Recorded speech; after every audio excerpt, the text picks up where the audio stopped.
Well, as I've been saying, it's hard to get your head around this. The Prime Minister is now saying that 7 of the 8 states and territories have agreed in principle to reopening Australia by Christmas. Christmas. It's September, October, November, Christmas. Should we be grateful? The West Australian Premier Mark McGowan, where there hasn't been a recorded coronavirus case for almost 150 days, has said if he opened his state, people would die. There seems to be no end to the untruths that are being told. There are currently 29 serious or critical cases in Australia. Under the latest in Victoria, 5 million Melburnians will be forced to remain under stay-at-home restrictions at least until the end of October. Today's September 8.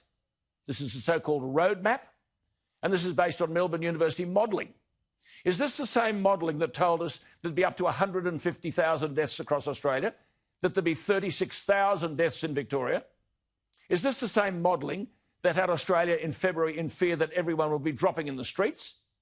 And as a result of this utterly discredited modelling, as of late August, up to 2 million Australians are jobless.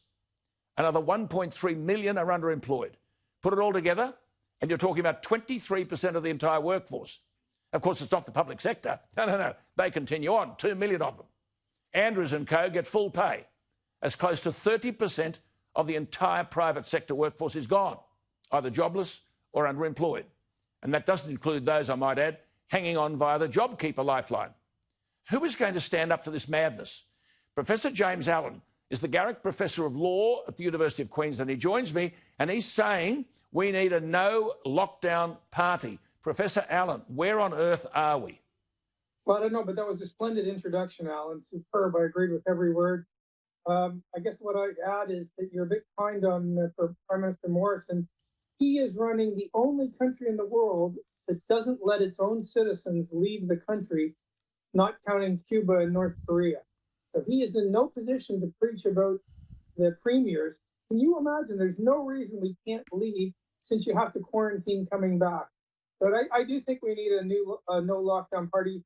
The Liberals are just not a Liberal party anymore. They don't seem to have any concern with the individual, with freedom.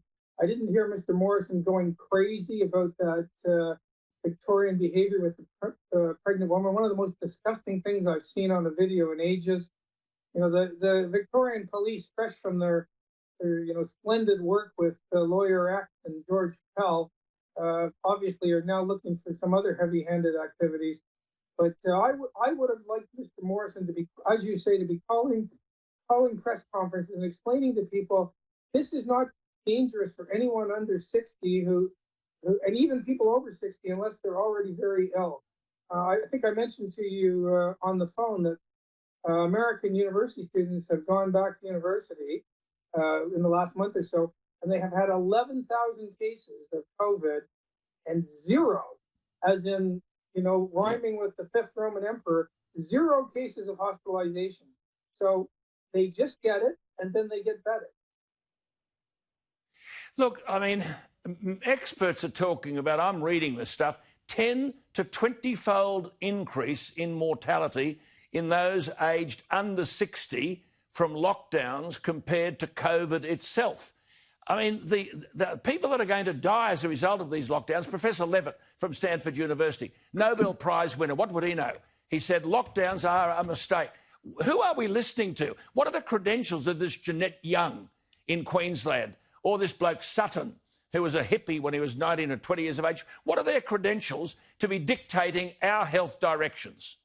Well, the doctors are there to be giving one point of view. They're not nearly as credentialed as Professors Levitt or Gupta or the wonderful Swedish epidemiologist Tegnell.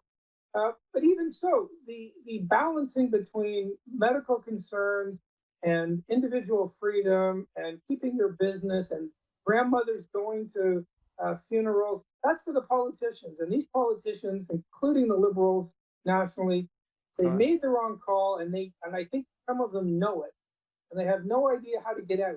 Absolutely. So you have to trot out the health minister to pretend we're going to have a vaccine early in the new year. Look, I'm willing to bet my house if he puts his house up that we do not have an effective vaccine early next year. We'll be lucky if it hits 60% of people. Absolutely. Look, I was reading 57 million Americans are under the age of 16. 57 million. 39 have died from the virus, 39. Almost all had other serious conditions. These things are never reported, are they? No, it's like a tribute to a John Buchan novel. 39, that's it. And so when you figure, you put the 39 over 57 million, and it's effectively zero. Well, and you just don't know what to say to people. People have masks in their own car. The press is complicit in this. Most of the journalists don't seem to know what they're talking about. They're purveyors of. Okay, now listen, what you've got to do is give up that professorial role. You start the no lockdown party. You can be the president, I'll be the vice president. You know what, Alan? We need Mark Latham to take over One Nation, and I'm signing up for them. Oh, good on you. There he is, Professor James Allen, the Garrick Professor of Law at Queensland University.